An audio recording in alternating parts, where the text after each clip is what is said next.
Lighthouses guide ships to safety, but what if one is calling them to something else? These are not legends. These are disturbing, true stories from men who stepped into the fog and were never the same again. Watch till the end, because the last light you see might be watching you back. The light that stayed on. Thomas arrived at the lighthouse just after dusk. The air smelled like salt and rust.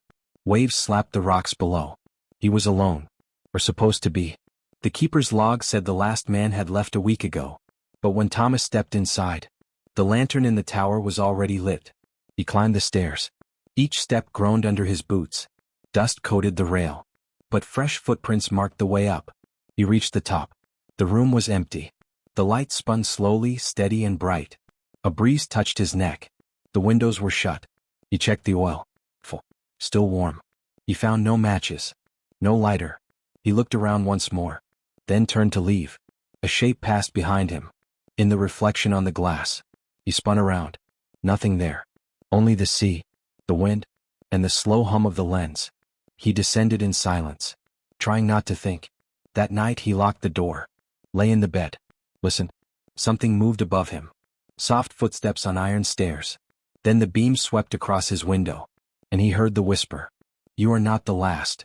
The fog that did not lift. Claire took the assignment for quiet. 2 weeks at sea. Alone in the fog. The lighthouse was old.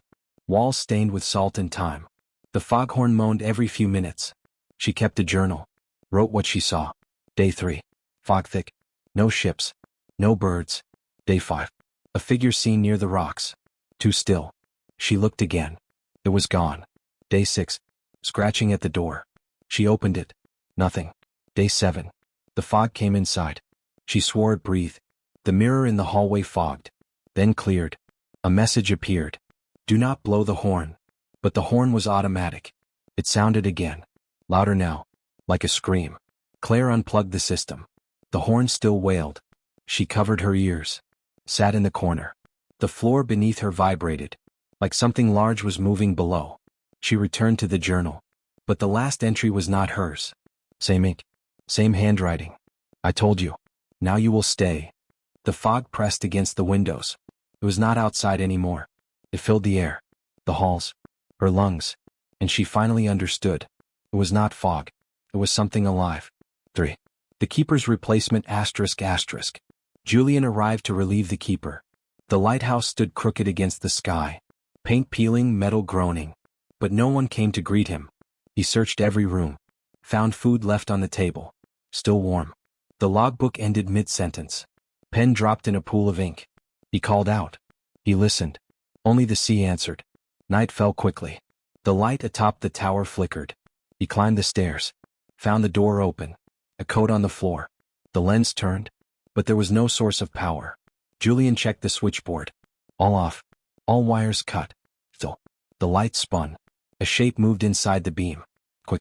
Flickering between the rotations. He watched. Waited. It stopped moving. Now it stood still. Right across from him. No face. Only dark. It raised a hand. And pointed to the stairs. Behind Julian. He turned. A boot step echoed from below. Then another. And another. Heavy. Slow. Wet. Julian stepped back. Heart racing. Nowhere to run. And in the final line of the logbook. Ink still drying. It only replaces the ones who look directly at it. Julian's eyes froze on the sentence. His pulse pounded in his ears. He had looked. The stair creaked again. Closer now. Too slow to be human. The air turned damp. Like seaweed and rot. His breath came short. He turned back to the glass room. The figure was gone.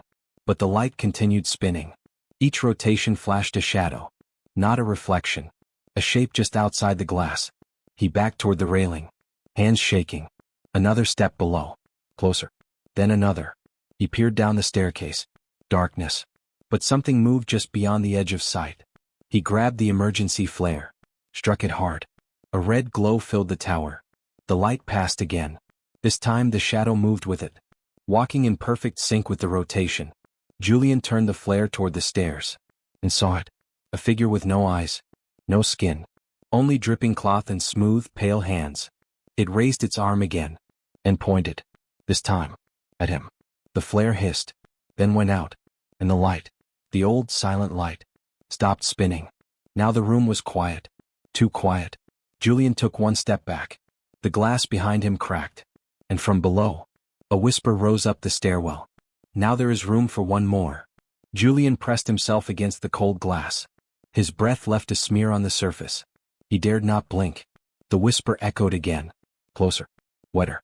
He turned toward the stairs. Empty. But the floor creaked beneath something unseen. He backed into the corner. The shadows seemed to thicken. The air grew heavy, saturated with salt and something sour. The lens above him flickered once, then burst, shards of glass scattering like sea spray. Darkness. Total. Weighty. Then, a hand emerged into view. Pale. Wet. Dripping seawater. It reached out slowly, touched the journal lying open on the ground. The ink on the page bled outward. Julian watched in horror as a new line began to form. Letter by letter. Not written. Burned into the page. You are the keeper now. Julian stepped back. But his foot struck something. A boot. Another. He looked down. The last keeper. Half sunken into the floorboards. Mouth agape. Eyes missing. Julian opened his mouth to scream. But the mist flooded in first.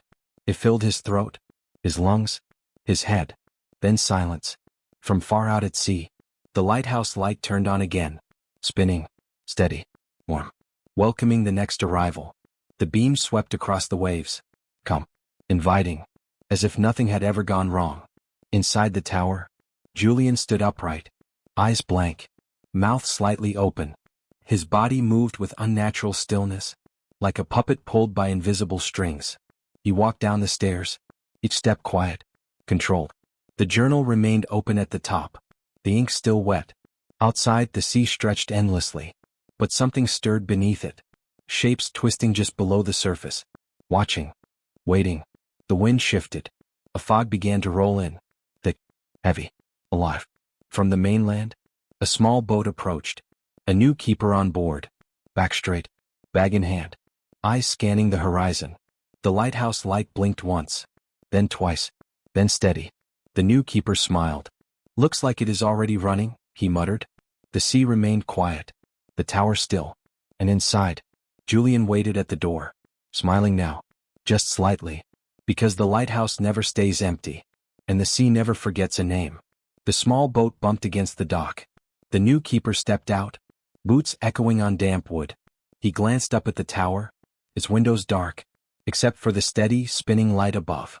No sign of life. But the door was open. Just a few inches. Just enough. He called out. No answer. A cold wind blew through the doorway, carrying a faint scent, salt oil, and something older, like rotting kelp. He stepped inside. The door creaked shut behind him. Not slammed.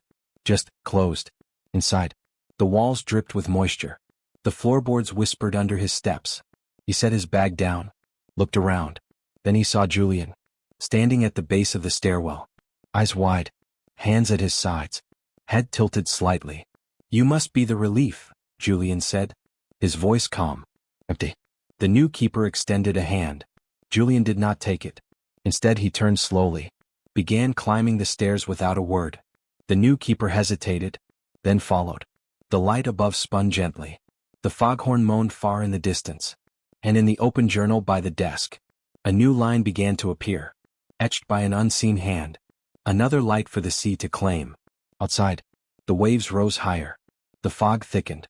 The rocks below shifted. Something was coming ashore. And the lighthouse waited. The steps creaked beneath their weight.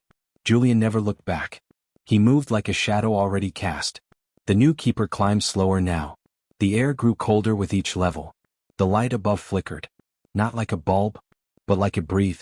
When they reached the top, Julian stepped aside. His eyes unfocused. His mouth twitched, as if trying to speak but held back by something deeper. The room was still. The lens turned gently, casting soft beams across the ocean. The new keeper looked around. No controls. No power. Just the light, spinning on its own. Where is the generator? He asked. Julian blinked. Then slowly, he raised one hand and pointed to the sea. The keeper frowned. Out there? Julian nodded once. Below them, the wind picked up. The waves slammed harder against the rock. And somewhere deep within the walls, a groan echoed upward. Metal, stone, or something older than both. The new keeper turned to descend. But the stairs were gone. Only wall now. Smooth. What? He spun back around. Julian stood closer. His smile wider. The lens slowed. Its light dimmed. The fog outside wrapped tight around the glass. The keeper reached for the door. But it too had vanished. The tower was no longer a place. It was a throat. And they were inside it. Julian whispered, voice hollow and distant. It wants you to watch. Then the light flared one last time. White and blinding. And far out at sea, another boat. Set course for the shore. A new name. A new keeper. And a lighthouse that never empties. The beam from the tower pulsed once more. Then faded into the fog. From the sea. The boat's captain squinted. He saw no shoreline. No beacon. Just a vague outline through the mist. I thought it was lit a second ago, he muttered. Behind him, a young man stood. Bag over his shoulder. Eager. Curious. The last guy probably just stepped out for a moment. He said with a grin. Bet it is nothing. The boat approached the rocks. Waves slapped the hull. The lighthouse tower loomed taller. Its windows black. Its top still and cold. From the shore, the front door hung open. Just like before. Welcoming. Inside, Julian stood where the others once did. Hands folded.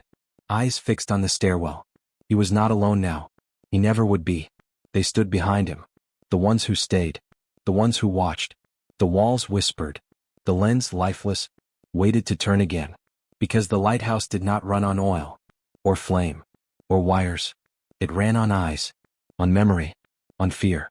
And now, a new pair of eyes was about to walk through the door. The boat touched shore. The new keeper stepped off. Boots crunching over wet stones. He glanced up at the lighthouse. Silent. Still. Watching. The sea behind him fell quiet, as if holding its breath. He reached the door. It opened with barely a sound. The air inside was damp, thick with salt and silence. A faint hum echoed up the tower, like the memory of a foghorn long gone. He called out. No answer.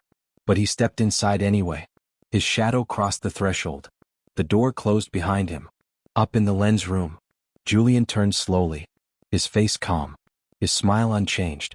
Below, the steps creaked once, then again. The journal on the desk flipped open. A blank page. A new name. Waiting. Outside, the mist swallowed the sea. The tower faded from view. And high above, the light came back on. Spinning. Searching. Calling. Because no one leaves the lighthouse. Not really. Not once they see what lives in the fog.